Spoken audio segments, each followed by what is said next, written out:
welcome to this episode of Point-Counterpoint, continuing with a series of debates and discussions that we've been having on issues that are very, very important to Goa and Goans.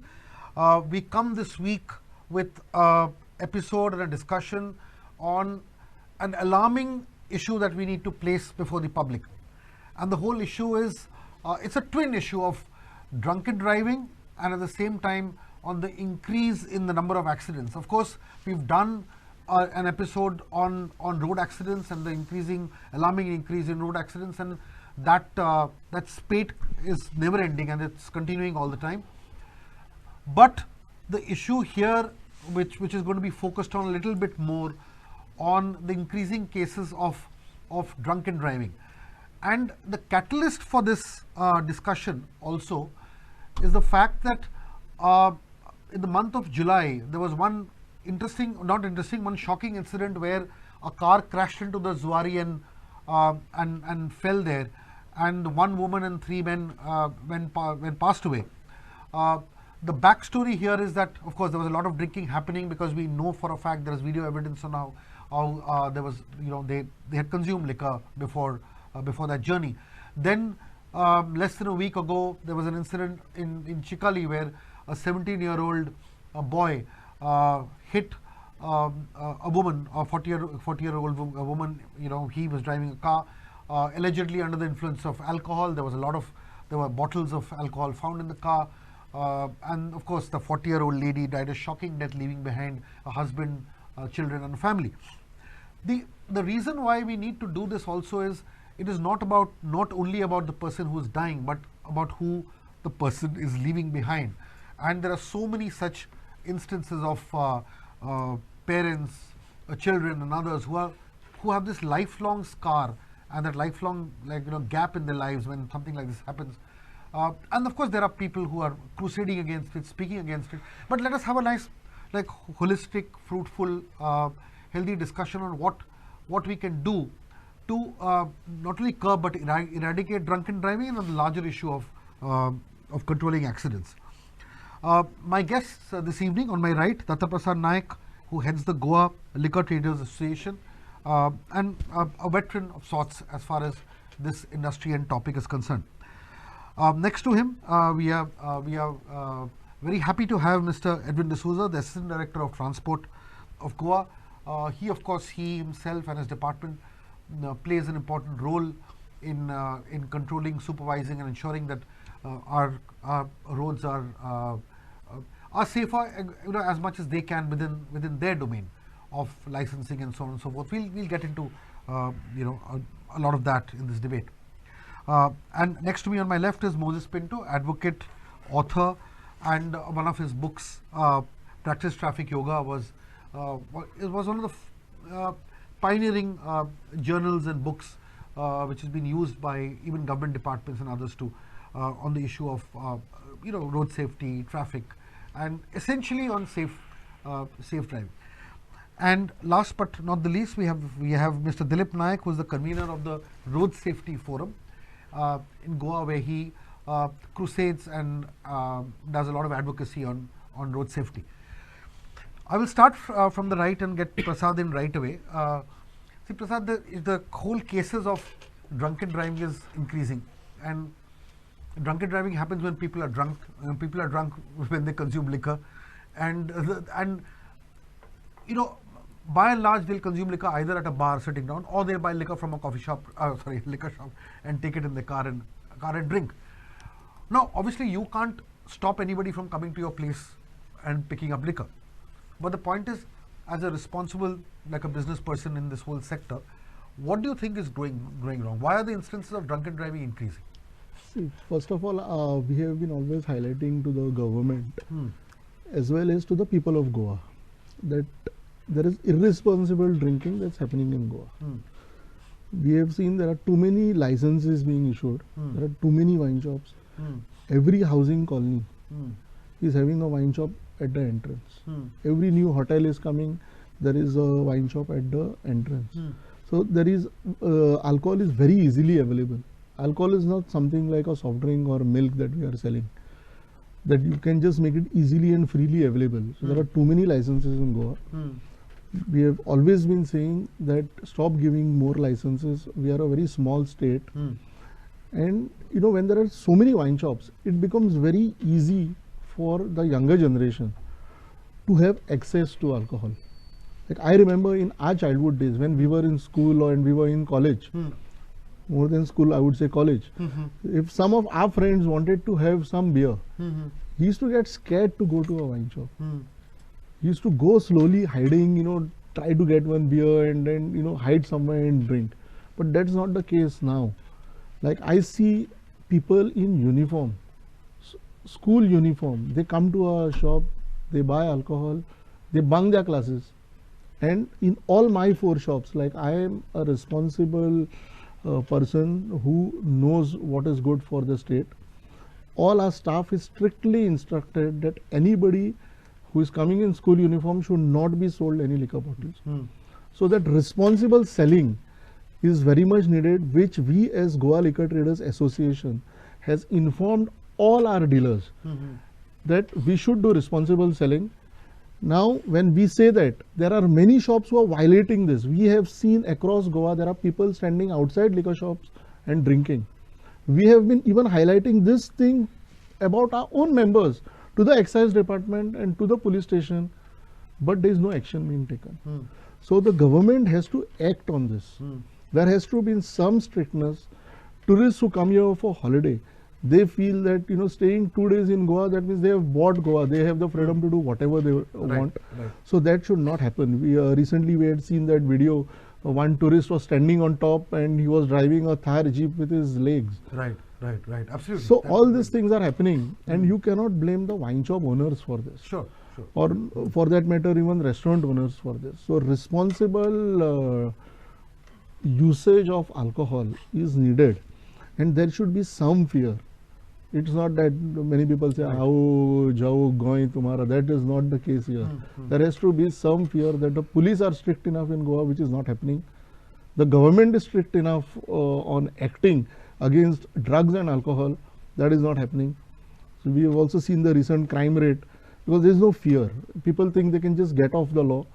So all those things have to start happening, and government has to start acting on this. Right. Mr. D'Souza, I'll just get you in here. See, the RTO plays a role. It could be limited or it could be more engaging, depending on what, you know, how you look at it.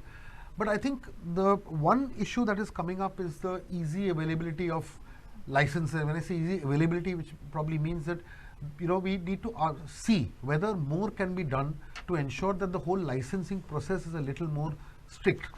At the end of the day, you cannot stop the entry of a person getting a license, because 18 years is fixed, so you can't stop somebody from applying for a license.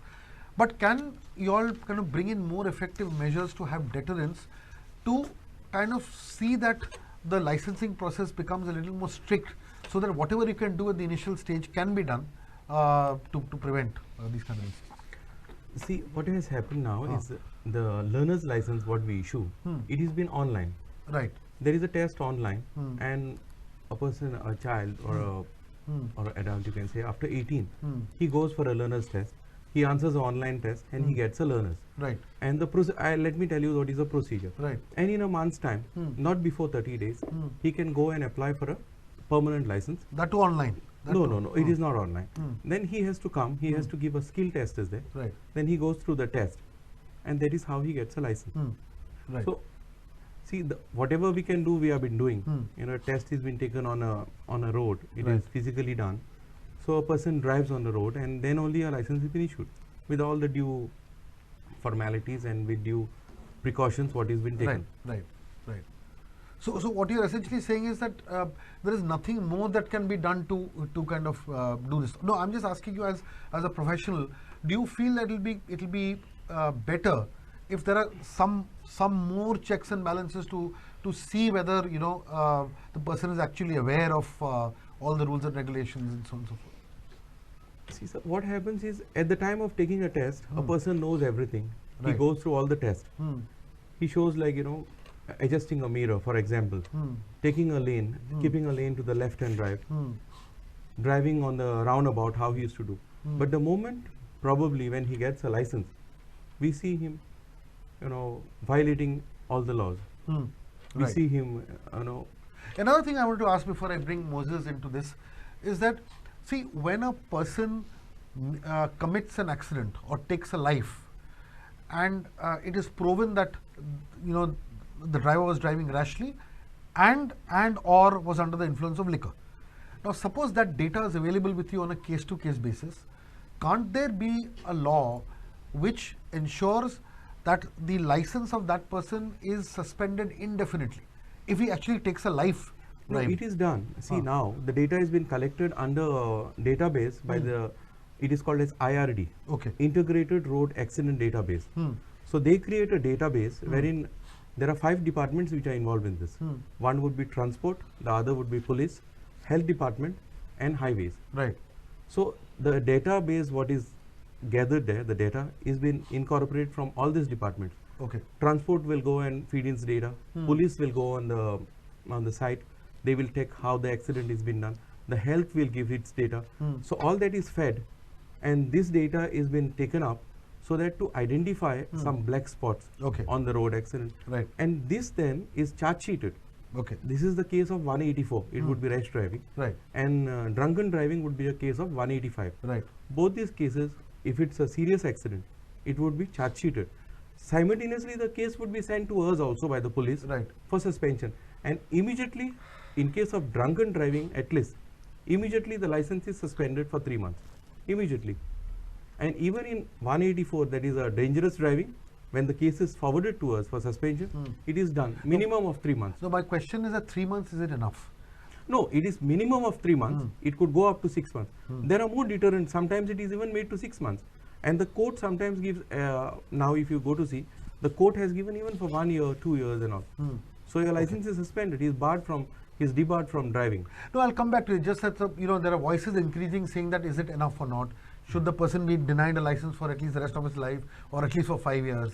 All that is there. Of course, the question of liberty and all that comes in. But Moses, I'll pose you the same question and then I'll leave the floor open to you to deliberate a little bit on the points that we've raised, especially on drunken driving and how it is impacting road safety. Thank you for providing me with the context. Now I would like to first of all bring up the incident which took place in Shikalim and how the minor managed to get access to a vehicle. Now, since 184 has been cited in this debate, I would also like to speak about section 180, which prohibits allowing unauthorized use of a vehicle. And what it says is that if a person does not hold a license or is not in possession of any license or even a learner's license, that person, he or she, cannot use a vehicle on the road, cannot drive or ride a vehicle on the road. So what 180 does is it prescribes punishment for the person, the owner of the vehicle, the owner of the automobile, and this punishment can extend anywhere from 3 months up to a year if it is found that the access was provided and it led to circumstances such as death due to a road crash. In Goa, what is lacking, and this I have experienced through the various cases which are ongoing at the MACT, which is the Motor Accidents Claim Tribunal, it is that the owner of the vehicle is not charged directly for having provided access of the vehicle to the person who is in contravention of the law. Right. So, in this scenario, the owner of the vehicle has also to be investigated as to whether the vehicle was taken out from his possession with his consent or without, because ultimately what happens is the teenager in the Chikali case could not have obtained the That's true. control over the vehicle unless it was unless the keys were provided by the owner. Correct. And if in my opinion, the deterrent factor which we need to impose right now, and since the holiday season, the Christmas season is approaching, and is to have an order of a preventive nature which generates awareness among all vehicle owners, not to provide access to people who are not in possession of the valid driver's licenses. Correct. So this And I think preventive even step. the rent-a-car and cabs also should be very careful, because what happens is when they are doing their business, they often do not necessarily check for licenses. Even when regular customers come, we've seen that proper checks are not being done before you're renting your cars out. I wouldn't go so far as to allege that due diligence is not happening. I would like to presume, idealistically, that due diligence does take Okay. place when the vehicle is being handed over. Right. But at the same time, you need to also factor in who else would be driving the vehicle. Right. Because whenever I rent a car abroad, they always ask me this question at the rental counter: will you be needing an additional driver? Right. And for this additional driver, you have to pay an additional insurance. Right. You have to validate the additional driver's credentials, like details, and only they will take the passport details, the driver's details Of the additional driver. of also. the additional Right, driver as right, well, Right. and then that is logged and shared with the authorities in that respective country. Right. So in the same way, it would be of much diligence for the person who's giving out the vehicle on rent to find out who else would be in control of the vehicle Right. That's an during the important course point. of the rental Right. period, Right. and to vet the details by obtaining the details and sharing them with the authorities in due course. Right. Okay.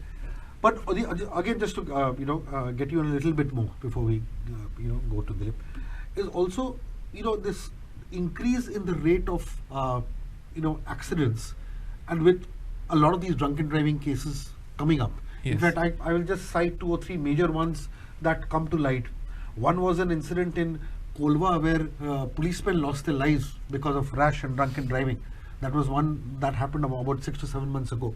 If I recollect correctly, it was on the 16th of January 2022. So it's been almost a year, no? Yes. Almost a year, okay. Coming to a year. Coming to a year, yes. Yes. Okay, so that is one.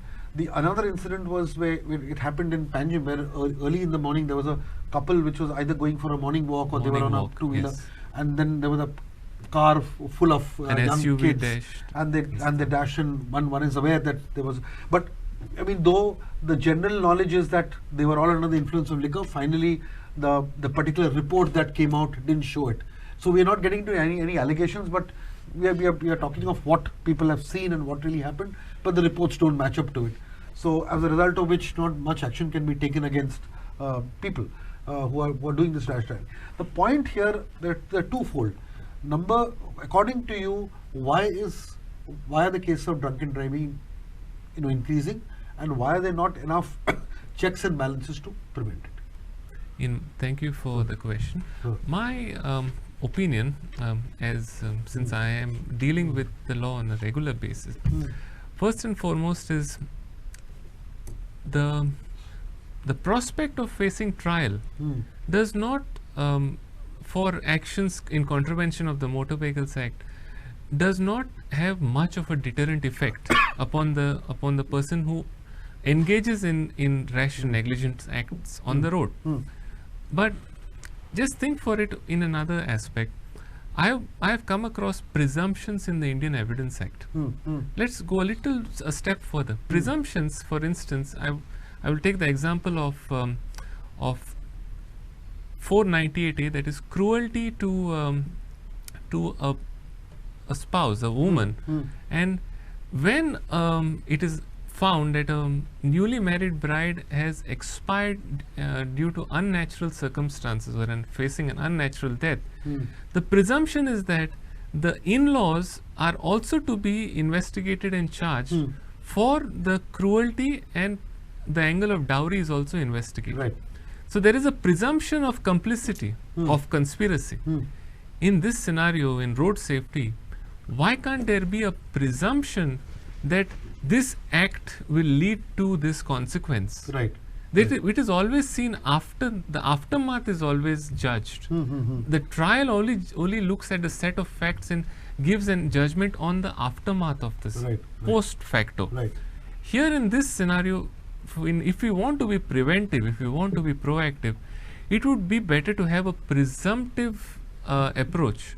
And the presumptive approach would be that a person has, in fact, even the Motor Vehicles Act provides for this. A person who is a habitual user of inebriating substances he shall not be given a renewal of licenses. This provision is existed.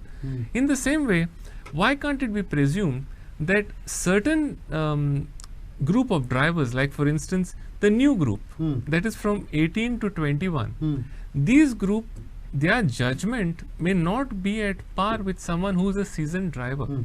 In fact, I have come across a section in the Motor Vehicles Act which says that you can only get a transport license upon attaining 20 years of age, but you will get a license for a light motor vehicle upon attaining, private light motor vehicle upon attaining 18 years of age. Right. These 2 years of presumption or classification by the legislature has been imposed for a certain reason, because a transport vehicle involves a certain responsibility for managing it on the road, driving it on the road. So that presumption, if it can be classified for transport and non-transport, why can't certain presumptions be classified based on the judgment of new entrants in who come on the road and are prone to step on the pedal and Very important one. accelerate? I'll get Mr. D'Souza to respond to it in a bit, but I have to bring in Dilip Naikbab. You've heard us all very patiently. I don't have a specific question. I may have it after you respond. Just respond to some of the issues that we've raised, taking into account, according to you, the whole scenario of drunken driving and how it's affecting all of us. Okay, I have noted down the questions, and I wanted to do same thing. Sure. First is drunken driving is like fuel to fire. There are already lapses in 4E. What is 4E? There was a decade of action for road safety, 2011 to 20, where a universally accepted formula was given to reduce road accident by 50%. Right. Those 4Es are education, engineering, enforcement, and emergency service. Okay. So this is not been observed by India and Goa. No. Okay. Other countries followed it and they got marvelous results. So now this drunken driving is fuel to fire. So already there are a lot of problems, and drunken driving is one. So, but we have a habit of putting everything on drunken driving, and rash and negligent, file is closed. So actually there are more problems. Right. Then about the drunken driving, this statistic is very important. Out of the so many cases made on drunken driving, how many students, how many tourists, and then other bus driver or truck driver, and then accordingly, if there are more of tourists, then what to do, the student, that is also is to be seen. See, the boy traveled from Mapsa to Vachko, and as Datta Prasad rightly spoke about enforcement lapses and all. So he passed through so many jurisdictions of Bardesh, or you say Mapsa, Porvorim, and Panjim, and so on. So none of the police could see. See, the police has the eye different from our eye. They can, figure out something. This fellow must not be having license. This fellow is like that. So where it is gone? How he went up to this? So this is to be seen. Second thing, sir, about driving license test you asked. See, this is a book, Motor Vehicle Act book. This book tells us clearly syllabus for driving schools. Our driving schools are taken at any other business. For them, just clutch, brake, accelerator is driving, and getting, they say, when I interact with driving schools, they say, people come to us, they say, I know everything, just get me license, and it is mandatory to enroll in the driving school. That's why I have come. See, someone has gone to Supreme Court, one dentist, orthopedic surgeon, and he met with the accident. He went to the Supreme Court, and there it is Supreme Court judgment. It says, yeah, Can you just quote? Yeah, the it says judgment? mere. You want 295 2012. Here it says the mere ability to drive licenses ought not to be issued as presently done on the basis of the criteria of ability to drive alone, and this is happening here. One of the data I got of one particular month, 4,370 people approached for driving school in Goa. Out of that, 4,300 people got driving license. I don't know why those 70 were failed. If you see, we can, Goa Road Safety Forum, we can challenge government, RTO, and this. You have given driving licenses to say 100 people. We will test them there and there. Ask them to do parallel parking. I'm sure out of 100, if 1 or 2 can do it, it's a big thing. Ask them to keep on the heel without applying the brake, just on the accelerator and the clutch. No, they can't. So they see the learning and experience are different two things. They meet at some point in time, but it's different. A surgeon before doing surgery is a learner. Right. About that. So here you can't give driving license, or I take driving license and I am now authorized to drive and I will practice on the road. I will try reversing and this and that at the expense of the other. This is what is happening. So yeah, I think I'll cover one. Rent a car. You said you asked Moses. Rent a car. I have seen with my own eyes. Rent a bike and all. They may be showing their documents and getting it. But on the road, actually, honeymoon couples are teaching their spouse to how to ride. Yes. So Goa means kuch bhi chalta hai, you just maja, there is no enforcement, there is no law, they're taking us for granted. This has to stop. Okay. Before we end, just two quick questions. We're running out of time for the halfway break. Prasad, this whole issue of enforcement. Now, enforcement obviously will happen because, if there is political will. Also, don't you feel that Goa being such a small state with everybody knowing everybody, that itself becomes a deterrent to enforcement, because every time you meet with an accident or do something, there is a possibility of a phone call being made. See, the first thing, let me start by highlighting my incident. Right. Like the gentleman just said, that the access to the vehicle. Yes. Okay, like now you cannot stop a child from accessing the vehicle, because the parent cannot keep the key locked somewhere in some cupboard. I myself, when I was a child, and I was not 18, I had my mom had a scooty. So I used to take that scooty hiding and I used to move around. And at that point of time, Mr. Atmaram Deshpande was a very, I have high regards for him. Sure. He caught me once on the road. And he fined me that time on the road. And that time it was just 100 rupees fine. Right. And I was in some 11th standard or something. I had no license. And he knew me. But that incident actually had that fear of the cop in me. Right. I had that fear. No, I cannot ride it now without license. That exactly, that bhai that we say in Konkani, there is no fear today. You know that you can just get off. Right. So I stopped actually after that till I was 18. I never touched that bike. Right. No, that's very important. And even our parents are to be blamed also. Our parents feel pride in a child. My son has started driving at 16. He's not 18. That is the mindset of our parents also today. So, the education, like how Dilip Bab said, education in school, the traffic discipline has to be taught in school. They are not going to teach traffic discipline when we are going for a test.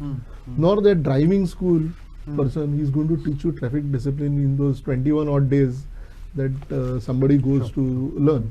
So we need a traffic discipline right from probably 5th or 6th standard, right from crossing the road onwards to driving the vehicle, and after driving the vehicle mainly into parking the vehicle at the right spot. Right.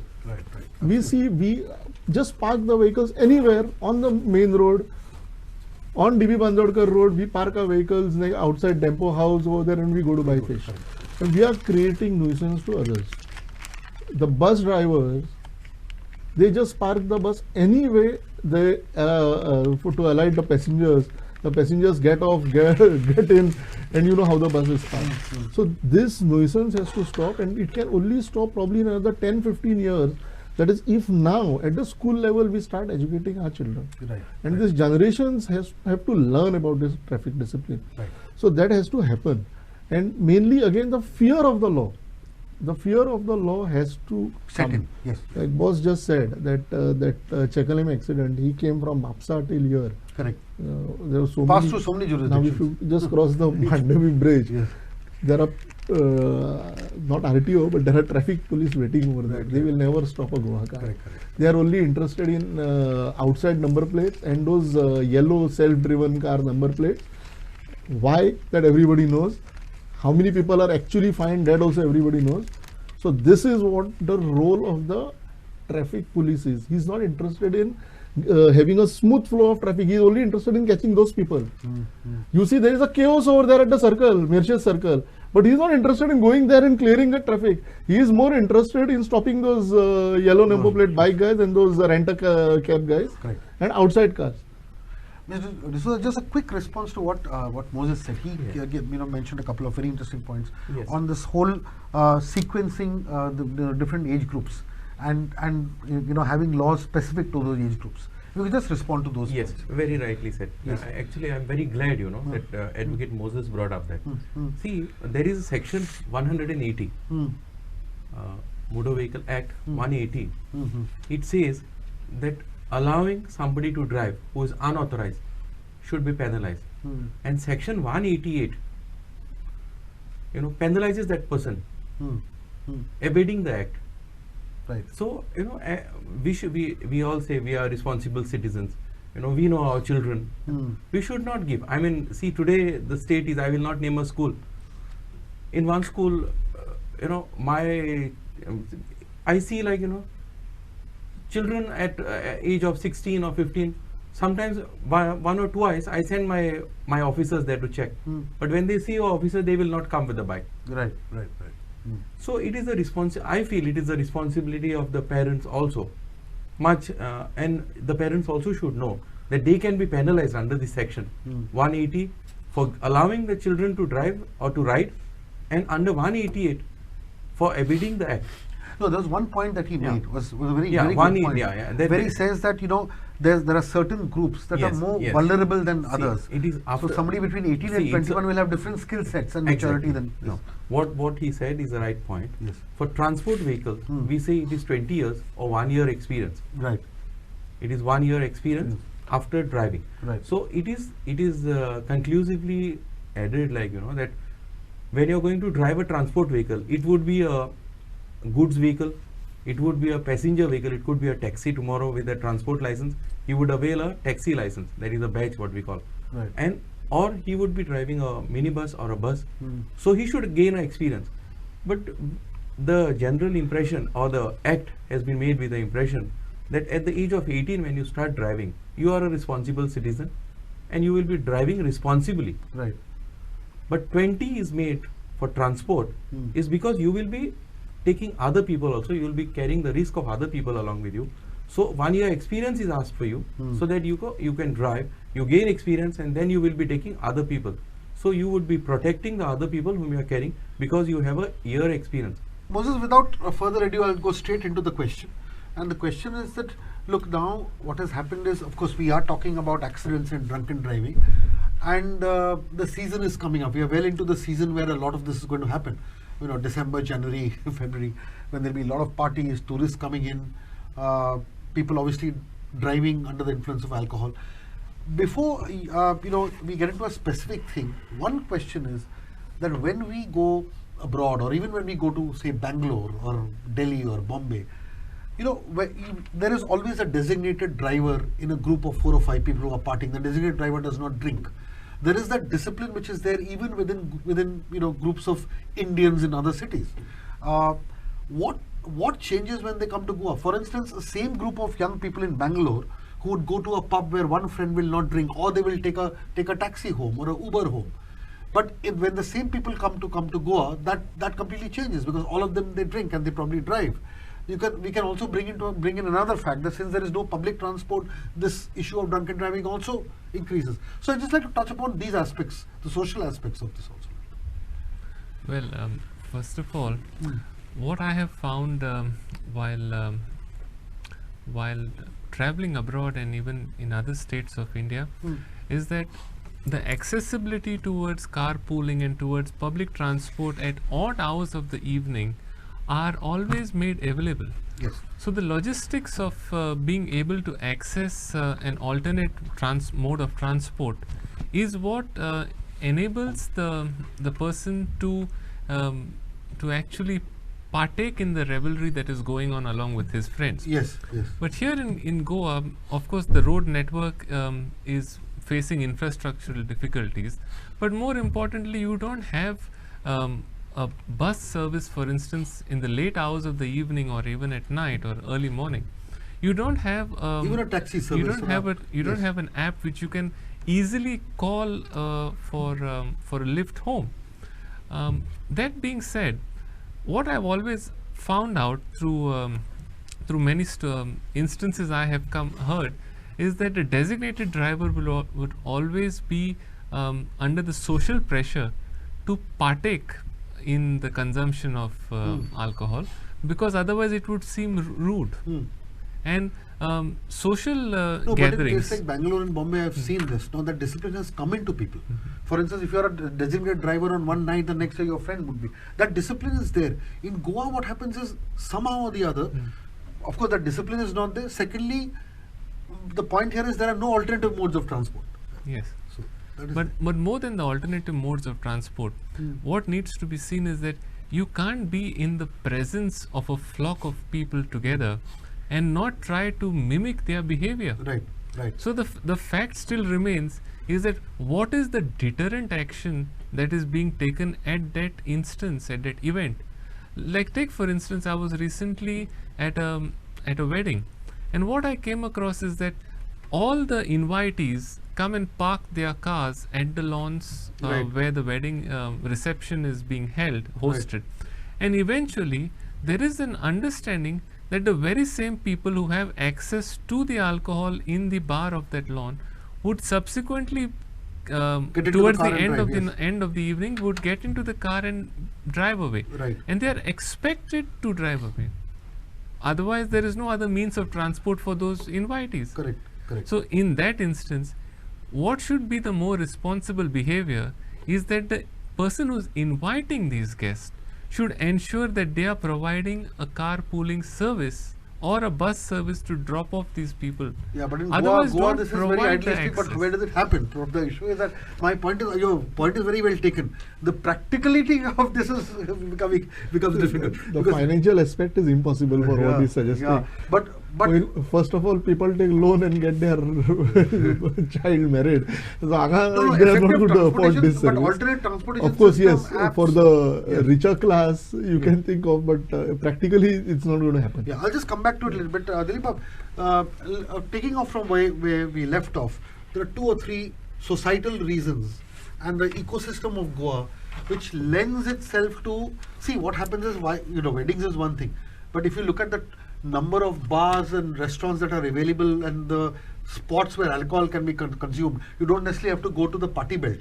You go to your very village and your village bar is next door. You can meet with an accident by drinking in your village bar and coming on the village road home. That means the accident is lurking in every corner.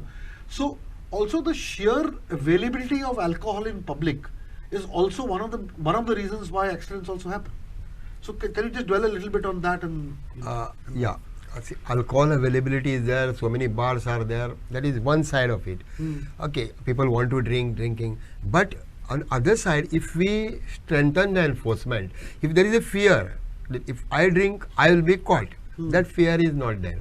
Now, if you look at, as I said, 4 E's, and one of the E's is the enforcement. And in Goa, this enforcement is been taken for granted royally by Goan as well as by tourists. So all over the world and country, they know this.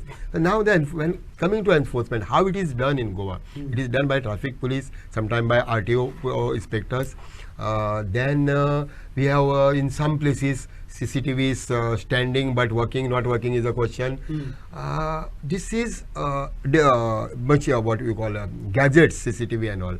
The one thing is police. This is not sufficient, because of which one scheme had come, traffic sentinel scheme had come, and people have showed opposed it and all. Correct. But if something is not working, we should not throw it in the dustbin. We have to see why it is not working, how to make it better. This was not done. So here I would give, before winding my comment, I would give a small suggestion here. So earlier there were people blamed that it was taken as a business. So many people were employed taking photos and people earning and this and that. Right. Why not make it, reintroduce it, and per mobile, per say Aadhaar, maximum 3 violations are allowed. Then if I send 5, only 3 hour this, and don't pay only 100 rupees, 100. So if that is done, I get 300 rupees in a day, in a month I will earn only 9,000 rupees. It is not viable for anybody to do business as such. But then it is like you are giving some power in my hand. If my car I have parked in a designated parking and you are parking behind me, making me wait for 2 hours, and I can do nothing. I call police, I have nothing. At least I can take photo and this, so that person learns next time not to do similar thing to others. So this has to be reintroduced by giving a good thought to it. Okay. Prasad, again, that same question of too many bars and too many places where you can actually, the availability of alcohol and also liquor shops. The point is, of course, you are saying that you all have taken a very responsible decision not to give it to kids, not to give it to others. But how can you stop hordes of tourists coming, picking up alcohol and taking it to the car? You can prevent the person from drinking in front of your shop, but you can't prevent him from getting into the car and opening the bottle and drinking immediately after that. That's what I've been saying right from the start of the debate. Right. The fear factor. There's no fear factor even for the locals and even for the tourists. See, I as a child grew, like as I told you about Mr. Atmaram Deshpande's name I took. Because we had that respect and a fear for that man. Right. And even in my childhood, my father used to always talk about Alan Disa. He was one cop who, people used to get scared of. The goons used to get scared of. Right. So those, previously the police inspectors and the superintendents, they had a level of respect. Right. Now there is no level of respect for the current Crop. I'm sorry to say this, but that is the thing, what is happening. So the bureaucracy and there's no fear. So the fear of the government, the fear of the authorities, whether it is RTO or whether it is the traffic police or the town police, this has to be there among the people who are here, whether they are tourists or goans. Can you think of something which is out of the box, which will, what you could do to maybe, prevent the sale of alcohol to certain sections of people after say 10 o'clock or after 8:30 or 9. I mean, this is that. Can you all just put your thinking caps together to see if there can be some deterrent? You can't stop it completely. See, we have timing till 10. Right. So we are anyway shutting down at 10. Right. Now the main problem, as I said here, is there are too many outsiders who have come here and taken licenses. They are not bothered about what is happening in Goa, what is going to happen to the citizens of Goa. They are here to make only money. Right. Like in my shops, as I told you, I don't allow people to drink outside my shops because I'm worried about the residents who are staying behind in those complexes. Correct. Tomorrow my child can come as a resident. I have a flat behind. My own daughters come over there to play. So we have to first behave like responsible citizens. So we have told each and every member of our association that don't allow people to drink at your shops. Don't sell alcohol to underage people, especially children. Now these outsiders who have come here, I have been giving this example so many times. There is a chain of shops which have been opened under the name Variety Wines, which is also there in Margao, some 3-4 shops in Margao, in Porvorim, in Kalangut, Kolwa. And the best part is that there is Variety Wines opposite Saligao police station. He's open 24 hours. Nobody is acting. You're essentially kind of. It's like now I am shameless in media when I am saying so much that opposite Saligao police station, which the PI of Saligao is hearing. Why are you not acting? It's right in front of you. The excise inspector of Bardes, when I took this issue with him, you know what answer I am getting? He said, "Na माझ्याकडे vehicle ना वचून red मारपाक.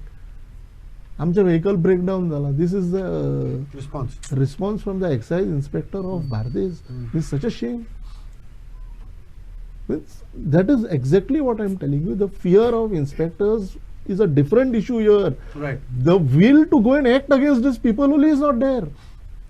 And then finally from the head office, there is some action which has been taken recently on that person. But the issue is not about that person. The issue is about, see, you are breaking the law and then, you are saying I am connected this way and I am connected that way. Madhya Pradesh में मेरा ये रिश्तेदार है जो गोवा के CM को जानता है. All those things we have to hear. Yeah, what you're essentially saying is that if there is a particular alcohol shop XYZ which is open at say about 11 o'clock at night or 12 o'clock at 10, night. 5, even 1 minute Yeah, after 10, but if he it's cannot open at be 11 open. o'clock at night, the possibility of somebody already having drunk about, Exactly, 2 or 3, exactly. wants to grab a few more bottles on the way home, his level of inebriation would go up, and he could be behind the wheel and causing an Exactly. accident. And the highway ban. Yes. Let us highlight more now. Since we are talking about the accidents, there was a highway ban in 2017. That's right, correct. Because of these accidents and all, there was a Supreme Court order Yes. that all the wine shops within 500 meters from the highway had to shut Had to down. shut down, correct. And all of us had major problems. Many across Goa had major problems, and then afterwards many people filed petitions. There were reliefs given, and even after the relief given, the final order said that the existing license which were already there can open. Open, yes, yes. But what we are seeing now is that all new shops are opening on the highway. That's a very important Now point. if we go today to Old Goa, Yes. on the left and right hand side of Old Goa, within 50 meters, forget 220 meters. And what the excuse they are saying is that along the service road. The judgment clearly says that it should not be accessible from the highway Right. and it should not be visible from the highway. All these shops are clearly visible from the And highway. these are new licenses. And these are new licenses now in the last 12 months. Right. So the government also has to be blamed in some way. Government is giving licenses left, right and center on the highways. Right. Which and the accidents on the highway are those bigger accidents, as we have seen the Mandavi, the Zuari Bridge accident, Yes. and all these trucks and all which are creating a major nuisance, the buses and all these things, these are happening on the highways. So definitely there should be some restrictions on selling alcohol at the highways, and we are for it. We got this order that the existing shops should open, because of course it was the issue of the livelihood of many families, People, thousands right. of families across India. Right. So not only about Goa. Now again, when we say the licenses, number of licenses, Goa, which is such a small state of 15 lakh population, is having around 15,000 odd licenses. Right. That is bars and wine shops put 15,000. together. 15,000. We have 2,500 wine shops. Whereas in Maharashtra, in Bombay itself, which is having a population of 6 crore, there are only 474 licenses. In Delhi, which is a population of 2 crores, there are only 500 licenses. 500 wine shops in Delhi. And in- Goa has and more than Goa is a 15 lakh population. We have 2,500 wine shops. Very important, correct. Very, So, very important observation. that is exactly what we are trying to do. We are not selling milk and soft drinks. We are selling an alcohol product which can be responsible for the life and death, and which can destroy many families. So definitely there should be some checks and some curbs on this, which are already there in the law. They have to be implemented. So why is it not happening? In the name of revenue, just hardly the license fee also is some peanuts Right, in Goa. right. So in the name of revenue, just licenses are being given. Why they are given is a different issue. Without proof, I cannot talk those things on camera, but there are many things to be spoken on Right. why the licenses are being given. Right. Mr. Diswa, coming out of some very important points that he's raised, back to your domain a little bit. See, what happens is we understand that the RTO's role directly is limited. Okay, but I would just appeal to you as a professional who knows this sector very well. If there can be some kind of an out of the box thinking, even within the RTO domain, as a suggestive thing which we can do, to see that even with regard to, see, ultimately you all have the biggest control, which is of issuing the license or not issuing the license. And as Dilip was also saying, is that it is not only about the ability to drive. Can one go beyond the ability to drive principle and look at a more holistic approach to the whole thing, so that see there's no formula to it, but can something be done to see that the licensing process becomes a little more stringent? Yeah, I would say it can be done in the sense learner's license could be more strict. Right. Okay. Wherein at the outset only, a person when he comes in, he Right. goes through all the checks. He knows all the rules. He knows a little of punishments also could be added. Like he knows Right. if he does this, he would be penalized for that, and what would be the punishment. But tell me a little And bit. see, Okay, sorry. Go ahead. and what I am saying is, in fact, we've been also creating awareness among the schools and colleges. But this thought also made me to think, like we can even also tell them, that after obtaining a license, Right. what could happen to them. Correct. Because see, we've been widely doing this.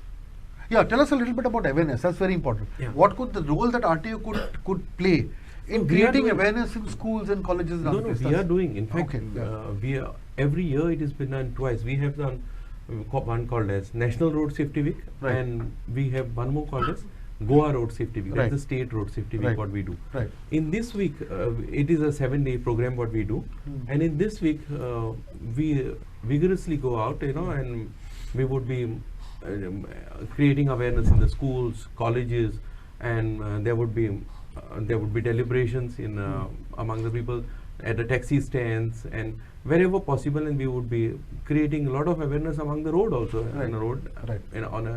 In fact, in one time we have done even in the church. There were people, made people gather in the church. I see, I see. And they have some small Christian communities or whatever, and we had given a lecture to them, how things should be, and for the parents to not to.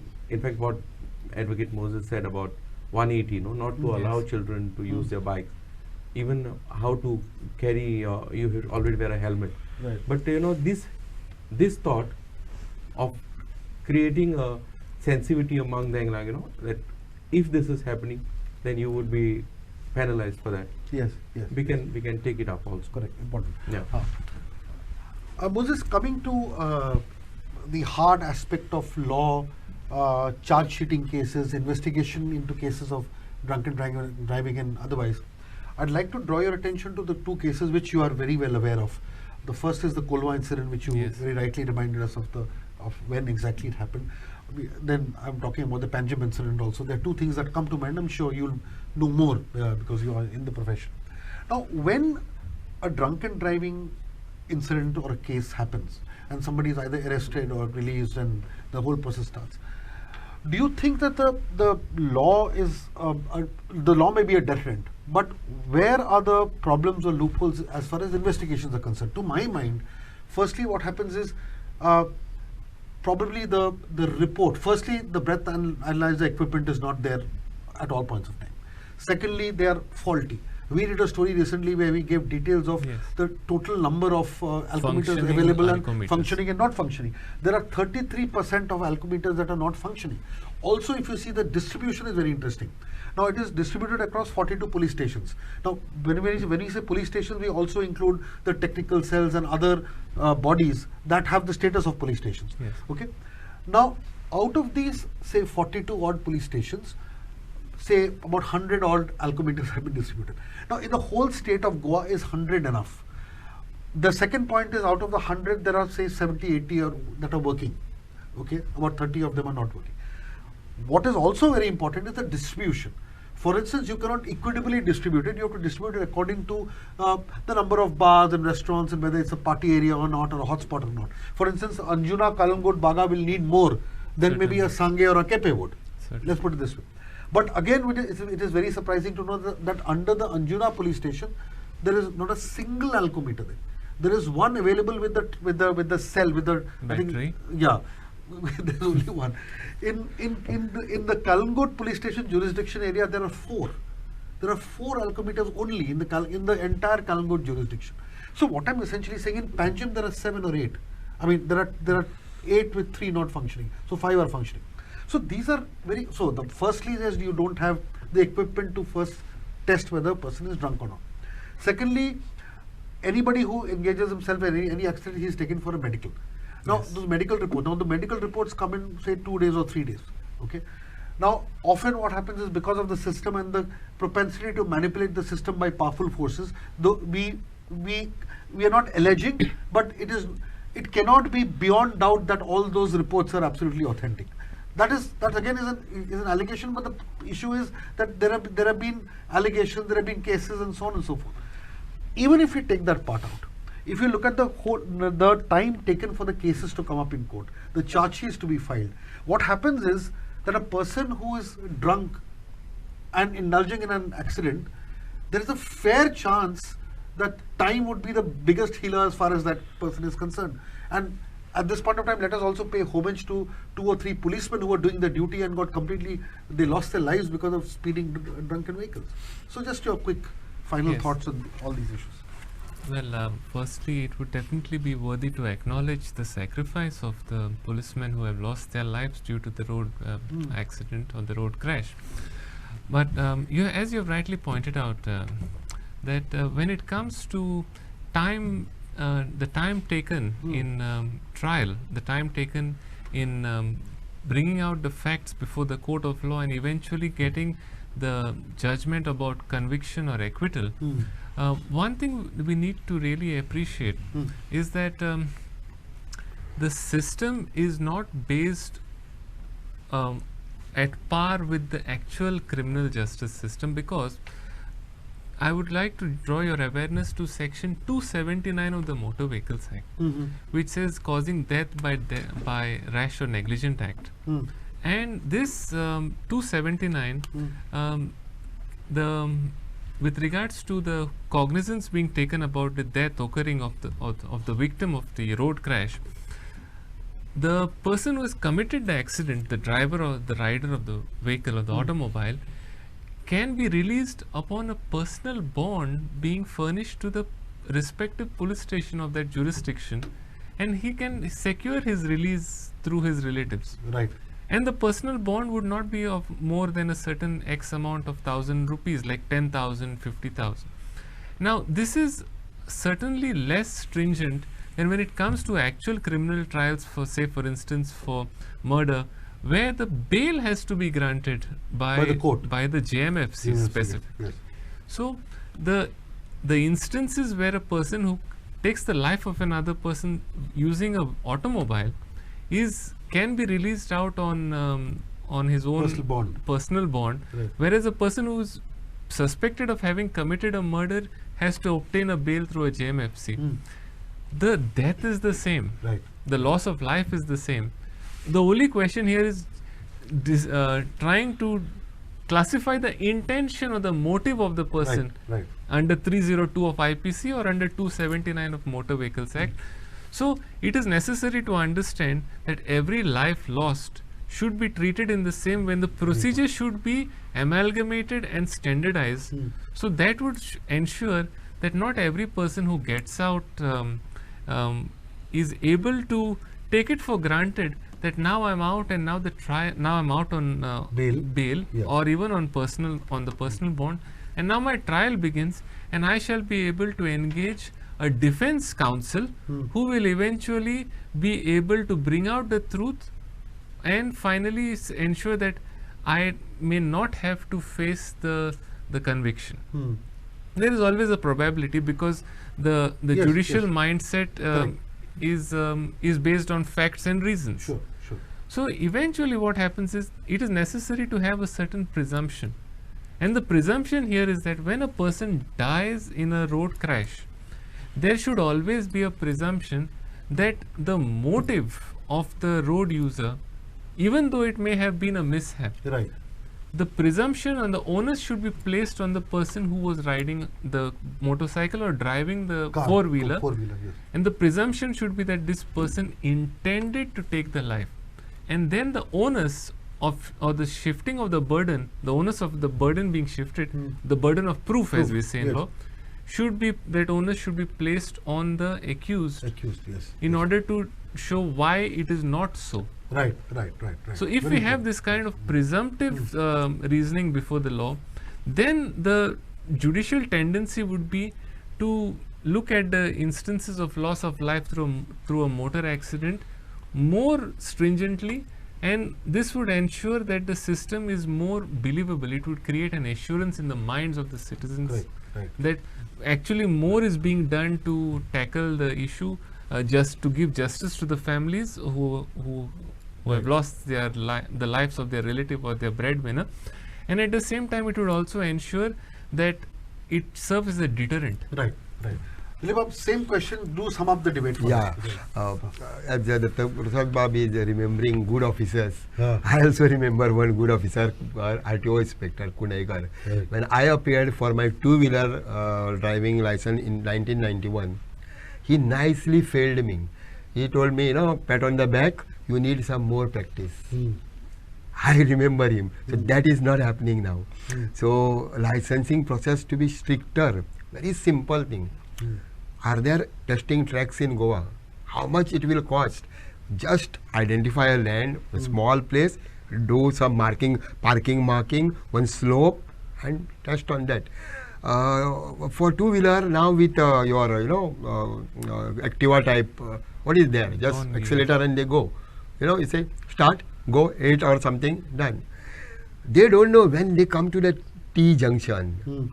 You just stand one place and see. Often they don't know they have to go like this, and they'll often go. They'll Like cut this the corner. Correct. They'll cut the corner, and suppose other person also coming with the same speed there, gone. Now what we do is we take care of one another here. That's a good aspect actually. And as the Prasad said, buses halt anywhere and this alight. Yesterday only I have made one video on Ponda.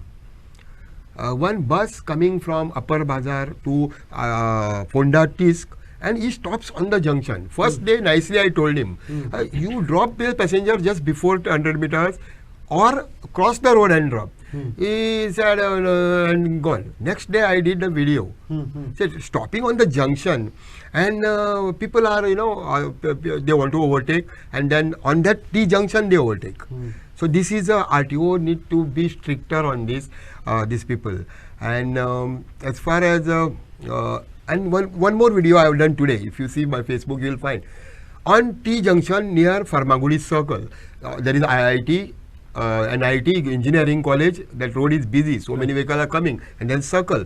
One big tanker stopped right on the junction. It is some breakdown. I asked the driver. So, and then again you have to overtake on the junction and then the other highway road.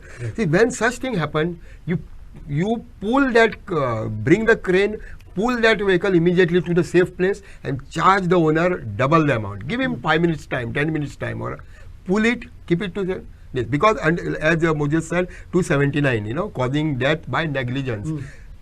You think police must have, I called police. I went to the police station because police station was close by and told about this. But they will put this section on him. No, of course, it has not happened. But can happen. 279 can happen. Right. And if it happens, accident happens. You see, if an accident happened there, what will happen now? By the time this tanker will flee from the place, police will come with their own sweet time and say one vehicle was coming from this side, one was coming from that side, there was rash and negligent and this, and finish. So this is what happening, and file is closed. So every aspect need to be seen. Okay. I'm afraid we've really run out of time. In fact, I would have loved it if we had a summing up round where everybody could. But even during the course of the debate, I think all the participants have really contributed, and the biggest takeaway from all this is actually a couple of them. One is deterrent. I think that is the biggest impediment to safer roads. We need better deterrence, and there should be some amount of fear and respect for the law, which is not happening. Secondly, I feel that the laws are always there. We don't need new laws. We just need better implementation.